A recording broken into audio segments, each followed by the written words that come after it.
Brought to you by V-Guard. त्यांनी काय म्हटलं हे मला माहिती नाही काय, आणि जोपर्यंत मी ते ऐकत नाही तोपर्यंत मी उत्तर देऊ शकत नाही.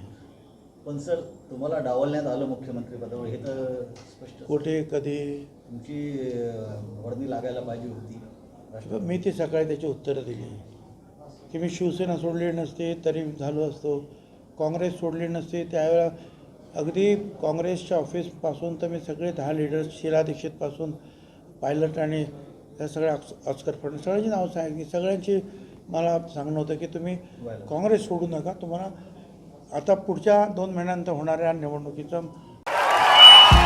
भाइयों बहनों, उनके राज में पावर रहे अनस्टेबल और हम रखे सब स्मूथ और स्टेबल.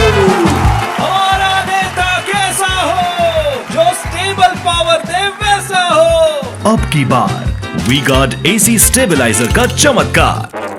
मुख्यमंत्री तुम्हाला तिथे आत्ताच जाहीर करतो, पण मी ठरवलं की नाही जायचं, पवारसाहेबांबरोबर राहायचं. आणि मग ती पवारसाहेबांबरोबर आम्ही ती NCP स्थापन केली. मी राज्याचा अध्यक्ष झालो आणि त्यावेळेला जिल्हा बॉडीजसुद्धा निर्माण झाल्या नव्हत्या, परंतु पवारसाहेब आणि मी दोघं ह्या सगळ्या महाराष्ट्रात फिरलो आणि जिल्हा बॉडीज तयार नसतानासुद्धा उमेदवार उभे करून आम्ही उभे राहिलो. दुर्दैवाने त्यावेळेला काँग्रेस वेगळी निवडणूक लढत होते, आम्ही वेगळी निवडणूक लढत होतो, शिवसेना BJP एकत्र निवडणूक लढत होते. आणि ज्यावेळेला त्रिशंकू झालं त्यावेळेला उनका बैकअप सिर्फ कल तक और हमारा चांद तक.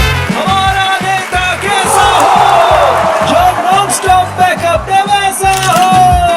अब की बार वी-गार्ड इन्वर्टर बैटरी का चमत्कार. असं लक्षात आलं की आता जर काँग्रेस आणि राष्ट्रवादी एकत्र झाले तर सरकार येत आहे. आणि मग त्यावेळेला ते सरकार आम्ही ते बनवलं त्यावेळेला, आणि त्यामध्ये काँग्रेसचे जास्त होते म्हणून काँग्रेसचे विलासराव देशमुख मुख्यमंत्री झाले आणि मी उपमुख्यमंत्री झालो. Brought to you by V-Guard.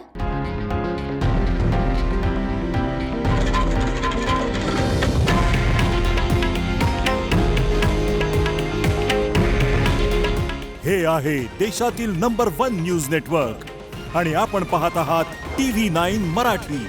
काळजी तुमची, हित महाराष्ट्राचं.